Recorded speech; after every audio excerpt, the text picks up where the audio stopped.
What's going on, guys? It's Matt9955 here, and today we're gonna be going over a Paleo frog deck. So I've been playing this deck in tournaments for quite a while. It's been doing pretty well. It's been going either like 3-1 or 2-1-1. Sometimes I have to play into time. But anyways, we'll get right into this deck profile for you guys, and hopefully you guys like it. Please leave a comment, a like, maybe even subscribe, and yeah. So for our monsters of this deck, we run 3 Swap Frog. Swap Frog's really good. He's basically a Foolish Burial for the deck, and he also has the effect that if you discard a Aqua monster from your hand, you can special summon himself. Then when he gets summoned, normal or special summon, you can send a level 2 Aqua monster or level 2 Water monster from your deck to the grave. And then he has an additional effect while he's on the field. You can target one monster on your side of the field, return it back to hand. So sometimes that comes in handy if you like special summon him by discarding a card. You get his effect to dump one, and then you like bring him back to your hand, normal summon him for the turn, and get the effect again. Because the effect to send a card from the deck to the grave is not once per turn. And then we run 3 Dupe Frog.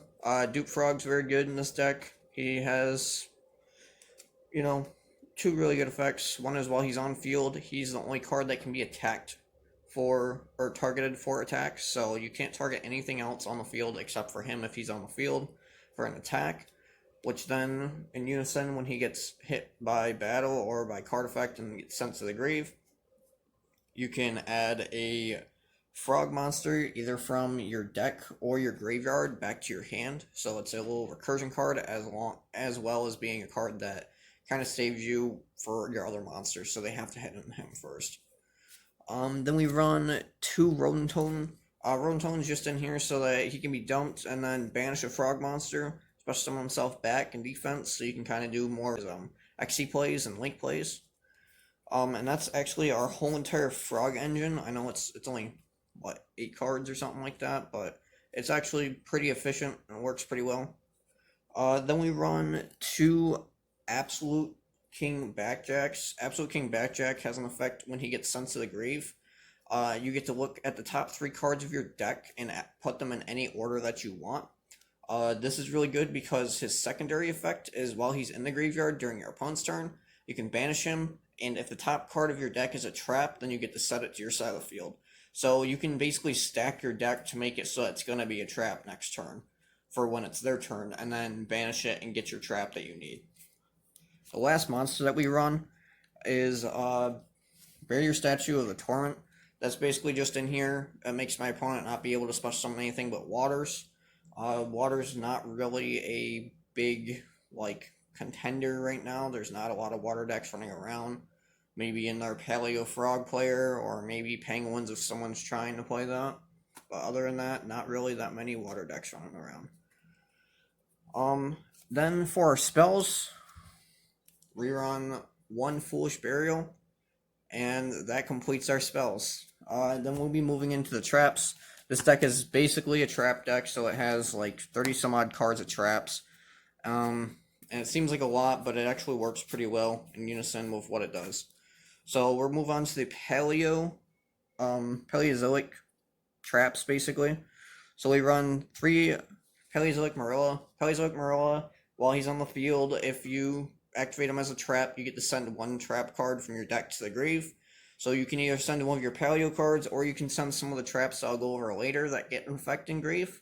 And then every single Paleozoic card has the effect that when a trap is activated and this card's in the graveyard, you can chain to that trap, special summon it back as a level 2 Aqua monster with 1,200 attack, 0 defense, and they're unaffected by monster effects. So that's really good because then that kind of floods your field whenever you activate a trap to get a level 2 monster back that's Aqua, so you can go into even more XC and Link plays. Then we run 3 Paleozoic Candina. Candina is in here basically as a Book of Moon. You flip it, target 1 monster your opponent controls, flip face down.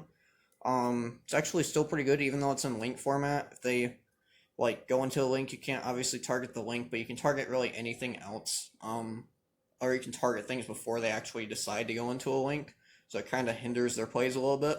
And then he has the same exact effect, just if a trap's activated, he comes back as a level 2 Aqua Monster.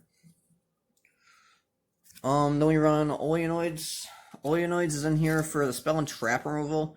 So when he's activated, you can target one spell or trap on the field, destroy it, and then, once again, the effect to come back as a monster. Then we run one Wincholia. Wincholia is in here to target a banished monster, so you can go in unison with either any of your banished targets off of Rodentone, or you can do it for Absolute Backjack to get his effect again, because it just says when he's sent to the graveyard. So he'll activate it again to look at top 3 cards again, which is pretty nice. And then we run the last Paleo card is Dinomyscus. Dinomyscus, while he's on the field, you flip him up, discard 1 card, banish 1 card on the field, and then once again he comes back as a trap whenever a trap's activated. So that's all the Paleo cards. I'll be moving on to our kind of like generic traps that we have in here, and then we'll move on to some of the other stuff. So we have 2 Needlebug Nest in here. Needlebug Nest is in here, 1 because it's a trap, 2 because it sends 5 cards from our deck to the grave, and most of our cards can actually activate in the grave, so it doesn't really matter if they're in the grave. It'll just you'll basically plus off of it. If you already have a Paleozoic in the grave, then you'll plus off of that and getting a monster back. And then like if Absolute Backjack's sent to the grave, he'll get his effect, and a few other cards in here will get their effects later on. Then we run 2 Rise to Full Height. Rise to Full Height's pretty cool. It's a card that basically says this card's activated. You can target 1 monster in the field, increase its defense by double. So you can target like basically any of your frog monsters, because most of them have 2,000 defense. So you can go up to like 4,000 defense, protect yourself for 1 turn. The bad part about it is at the end of the phase, that card then becomes 0 defense, and it's a permanent, so you just have 0 defense after that, which kind of sucks. But this card also has another effect. While it's in the graveyard, you can banish this card, target 1 monster on your side of the field, and then for the rest of the turn, your opponent can only attack that monster. So if you say you target that monster, and then you somehow they hit into him or whatever, since that monster is not on the field anymore, they can't attack anything because there's nothing that specifies that it has to be targeted for an attack. And if you do this in unison with Duke Frog, then they can't attack you at all, because both of them are saying that only this card can be attacked, but they can't just attack either or, because it locks them out of actually attacking you. It's pretty cool.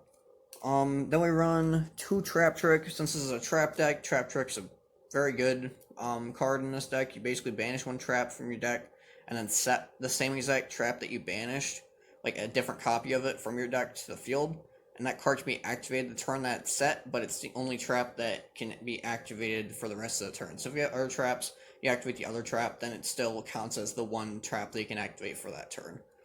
You can do this like at the end phase, if your opponent's trying to pass turn real quick or something like that, get a trap card, and then it kind of like fizzles out for the effect of this can only be activated for the rest of the turn, which is pretty nice, and it's also a trap card in unison with all your Paleo cards. Now we're going to go into our Negate cards. We have a very big lineup for Negate cards. So we have 2 Infinite Impermanence. Infinite Impermanence, which basically just says that you can target 1 face-up card in the field, negate its effects until the end of the turn, and then if this card is set, you can negate all cards in the same column as it, and if you have no monsters in your hand, you can activate this card from your hand. So it's pretty good, all around. Yeah, it's pretty good. Then we'll move on to the next one, which is Lost Wind. Lost Wind just says you target 1 face-up monster on the field, negate its effect. It has to be a special summon monster, by the way. Negate its effects, and then also the original attack of that monster is halved. And then if a monster is special summoned from the extra deck while this card is in the graveyard, and it has to be a monster from your opponent's extra deck, set this card from your graveyard to your side of the field. So it basically gets to be used once again. Once it's used, though, then it gets banished. So this is basically 2 negates in 1. And it's a permanent negate, too. It's not until end of turn or anything, so you can, lock them down off of their good boss monsters and stuff like that, which is always nice. Then we run 3 Breakthrough Skill. Breakthrough Skill is really good. It says that you can target 1 card on the field, negate it, and then it is till the end of the turn, and then during your turn except the turn that this card's sent to the graveyard. You can banish this card and do it again to negate again. So it's 2 negates in one, once again. Then we run our Solemns. We have Solemn Strike. Solemn Strike negates any special summon of a monster and negates any monster effects by a life point cost of 1,500. It's a counter trap, so unfortunately you can't chain your Paleos to it, but you can chain, like, they can't really chain anything to it either unless they have a counter trap.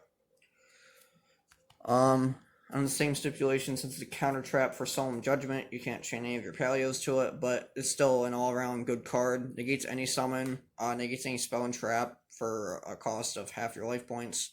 In the later game, it doesn't really matter. It cuts it down, like, you know, say you're at, I don't know, 2,000 life points or something, you go down to 1,000, you know. So 1,000 cost for negate basically anything you want is pretty good. Then for one-ofs that are kind of like floodgates, we were on the 1 Imperial Order. Imperial Order just says that each standby phase, you can pay 700 life points to keep this on the field. And then, well, it's a mandatory 700, so it doesn't say you can, it just says pay 700 life points at each standby phase. And then while this card's face up on the field, all spell cards are negated. Negates the activation of spell cards, so pretty good. If there's spell cards already on the field, obviously they'll stay on the field, but they'll still be hindered so that they can't activate their effects or anything. And then we run the 1 Anti-Spell Fragrance. This basically does the same exact thing as Imperial Order does, but instead of negating the effects, it just makes it prolong until they can actually activate the effect. So as well as cards face up on the field, spell cards must be set before they can actually be activated. So you have to wait like a full turn before you can actually activate them. It's for both players. We only run 1 spell, so it doesn't hinder us at all. And then we just run 1 Goes a Match. Goes a Match just locks everyone into 1 attribute. This whole entire deck is basically water deck, or water monsters, so it doesn't hinder us at all. And it could hinder your opponent, it could not. It just depends on what they're playing. Now we're going to go on to the extra deck. For our extra deck, we run 1 Link Kuriboh. Link Kuriboh is really good. If you're playing against dinos, you can link off their token. If you're playing Paleos, you have your absolute King Backjacks effect. So when you link him off, you go into the link, he goes to the grave, and then you'll get his effect when he hits the grave. Plus, this is kind of like a stop one attack type guy. And then the same purpose for Relinquished Anima. Relinquished Anima is one of 3 things. 1, he's an easy link 1 for absolute backjack. 2, he can steal any monster that you want that he points to, which is really good. So like if they summon something in the wrong area, steal it. And then 3, it steals their monster, he gains attack of that monster, and if they want to try to stop that, it's basically a forced negate if you try to steal something that's actually really strong. Then we run for our linked 2s, Starboy. Starboy's just in here as a attack boost, attack decrease type card. He just says all water monsters on the field gain 500 attack and defense. Also, all fire monsters on the field lose 400 attack and defense. Now, if this card is destroyed by battle or card effect and sent to the graveyard, you can add 1 water monster from your graveyard to your hand. So it's a little bit of a recursion card. It beefs up some of your other monsters. Then we run for a link to Nightmare Phoenix. Nightmare Phoenix just says when this card is summoned, you can discard 1 card, target spell or trap on the field, destroy it. And if this card is co-linked, you can draw 1 card equal to the co-link. And monsters co-linked to this card cannot be destroyed by battle. It really doesn't come up that much, but sometimes it does. Hardly ever in this deck, but then we run 1 Nightmare Unicorn. Nightmare Unicorn just says that you can summon this card. When it gets summoned, discard a card, target a card on the field, spin it back into the deck. And then he also has the effect to draw 1 card. And monsters co-linked, I don't think he even has an additional co-link effect, just other than drawing. We'll go into our Link 4. Link 4 is just Appaloosa, Bow of the Goddess. She's really good. She basically can set up a few negates for you, most of the time.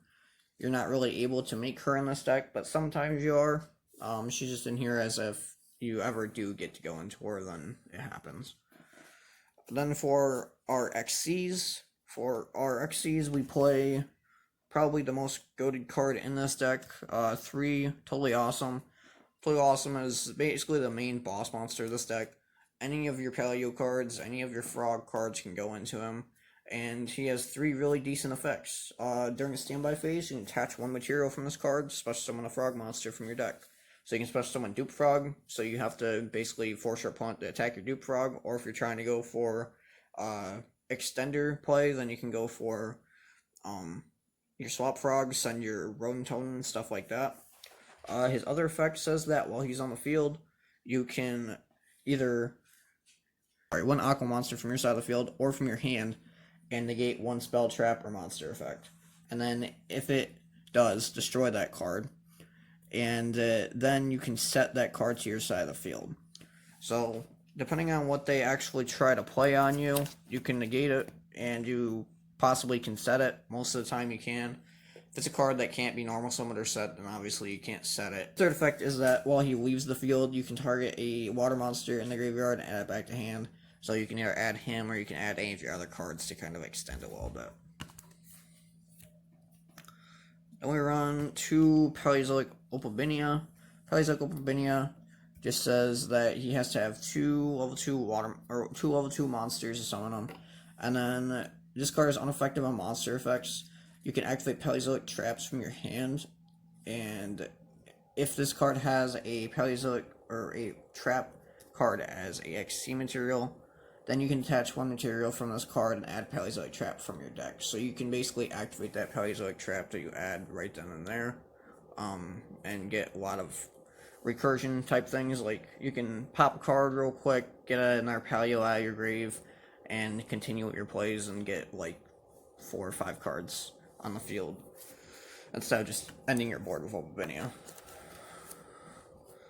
Then we run 1 Paleozoic Almacaris. This guy requires 3 or more level 2 monsters. He's unaffected by monster effects, and then while he's on the field, if a spell or trap is sent to the graveyard from the spell or trap zone, then you can activate the top card from your deck, and if it's a trap, you can set that card, or you can add that card to your hand, and then otherwise send it to the graveyard. And once per turn, during either player's turn, you can attach 1 material, destroy 1 card on the field. So you can target 1 card and destroy it. Which is pretty good. It comes up a lot, actually. Like, late game is normal when you go into Almacaris, and then you kind of get more advantage over your opponent. We run 1 Cat Shark. Cat Shark's just in here to double up on Totally Awesome. That's basically it. He basically can target 1 XC monster, double its attack, double its original attack, and then if let's see here, if this card had an XC material that was originally water, it cannot be destroyed by battle. That hardly ever comes up. Most of the time you put him on the field to push for game if you're going to put him on the field. Then we run 1 the Phantom Knights of Cursed Javelin. This guy's just kind of in here for a Zeus play, but also he's a negate card. So you can attach 1 material from this card, target 1 face-up monster on your opponent's side of the field until the end of the turn. You can change its attack to 0, and then also it has its effects negated. Now, I don't run any Phantom Knight cards in here, but if you were to run this in a Phantom Knight deck or something like that, if this has a Phantom Knight card as an XC material, you can activate this card on your opponent's turn as well. You can only use this effect once per turn. So you can bait out negates with this by trying to negate their big boss monster or whatever. And our last card in our extra deck is Double A Zeus. Zeus just says that if an XC monster attacks this turn, you can overlay him on top of that, or on top of an XC monster. And then you can detach 2 materials from this card, send everything from both sides of the field to the grave.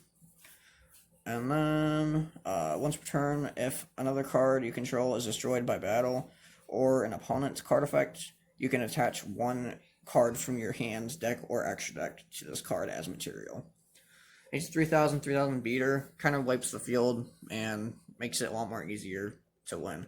Oh yeah, and another funny thing that you guys have to think about is all Paleozoic cards are unaffected by monster effects. So if you use Zeus and you have a shit ton of Paleozoics on the field, they don't leave the field. So then you could just poke for game right then and there. And I've actually had a few people go into Zeus on me, trying to, like, you know, get rid of my board or whatever, and I'll have a few Paleozoic cards on the field, and they won't really read their effects or anything. They'll activate Zeus effect to try to send everything to the grave, and obviously it'll go through, but all my Paleos will still be on the field for them to have to deal with. So yeah, that's a little neat thing that you can do with that. But anyways, hopefully you guys like this deck profile. This Paleo Frog's been playing with it for a while now, and I like the deck a lot. So yeah, this is MadMat9955 signing out. Peace.